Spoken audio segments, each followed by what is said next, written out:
Thank you আপনাকে এত দোয়া করার জন্য প্রীতম ভাইয়া। আপনার জন্য খোঁজা হবে 70 বছরের কোনো যদি ভুঁড়ি থাকে তাকে আমরা খুঁজে নিয়ে আসবো। আপনি একেবারে চিন্তা করবেন না, আমাদের উপরে ছেড়ে দেন, আপনি নিশ্চিন্তায় ঘুমান নাকে ছাড় দিয়ে। যাই হোক বন্ধুরা, আমরা তো অনেক গান কবিতা শুনতেছি, আন্টির কৌতুক শুনতেছি। যারা চিপায় আছেন তাদেরকে অনেক ধন্যবাদ যে চিপায় থাকার জন্য। যাই হোক, আমার কাছে একটা গরু রচনা আছে, আপনাদেরকে একটু করে শোনাই, যদি না শোনেন তাহলে আমি শান্তি পাবো না। গরু রচনা। গরু একটি উপকারী প্রাণী। গরুর 4টি পা থাকায় কোনো হাত নেই।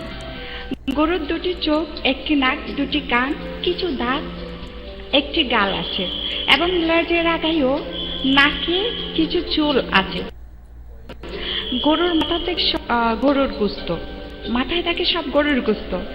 পাছার গোস্ত একটু দামি, রানের মাংস বেশি দামি ও বুকের মাংস কম দামি হয়।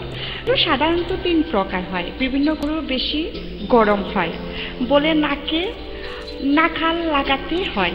বলদ গরু শান্ত হয় আর গাই গরু শুধু গরুর বাচ্চা জন্ম দেয়। গাই গরু সাধারণত মেয়ে গরু হয়। গরুর গোবর এবং পেশাব জমিতে উর্বর করে। গরুর লোক সংখ্যা কমাতে সাহায্য করে, কারণ গরুর গোশত খেয়ে হার্ট অ্যাটাক, স্ট্রোক ও অ্যালার্জি হয়ে মানুষ মারা যায়। গরুর ঋণ আমরা কখনো শোধ।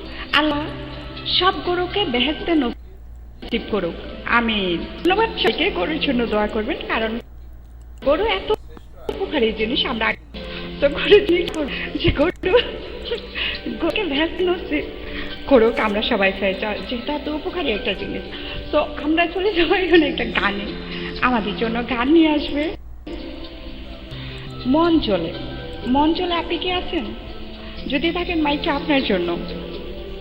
আর যদি কারো কৌতুক থাকে অবশ্যই বলবেন আমাদের মাঝে। আর এনাম ভাইয়ের কবিতা শুনবো।